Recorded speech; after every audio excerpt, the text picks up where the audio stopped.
Hi friends, ఎలా ఉన్నారు? మీకు ఈరోజు ఒక కొత్త రెసిపీని చూపించబోతున్నాను. అదేనండి గ్రీన్ చికెన్.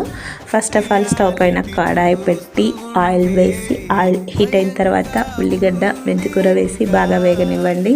అలాగే మిక్సీ జార్లో పచ్చిమిర్చి, పుదీనా, కొత్తిమీర, కాస్త ఉప్పు, వీలైతే కొన్ని ఐస్ క్యూబ్స్ వేసి మిక్సీ కాడిచ్చి ఆ ఉల్లిగడ్డలు వేగిన తర్వాత పసుపు, ఉప్పు, అల్లం వెల్లుల్లి పేస్టు, ఈ మిక్సీ కాడించుకున్న పేస్ట్ వేసి బాగా పచ్చివాసన పోయేంత వరకు వేగనివ్వాలి. తర్వాత మనం మ్యారినేట్ చేసి పెట్టుకున్న చికెన్ వేసి బాగా వేగనిచ్చి కాసేపు మూత పెట్టి మగ్గనివ్వాలి. ఫైనల్గా మిరియాల పొడి, చికెన్ మసాలా, గరం మసాలా, పచ్చి కరివేపాకు ఇవన్నీ వేసి బాగా వేగనిచ్చిన తర్వాత మనం బాగా రిచ్ అనుకుంటే ఫస్ట్ ఆఫ్ ఆల్ ఆయిల్లోకి ఉల్లిగడ్డ వేయకముందే కాసిని గోడంబి వేసి రోస్ట్ చేసి పక్కకు తీసుకొని ఫైనల్గా ఆ గోడంబిని గార్నిష్ చేసుకొని పైన నిమ్మకాయ పిండుకొని తింటే ఉంటుంది చికెన్ సూపర్.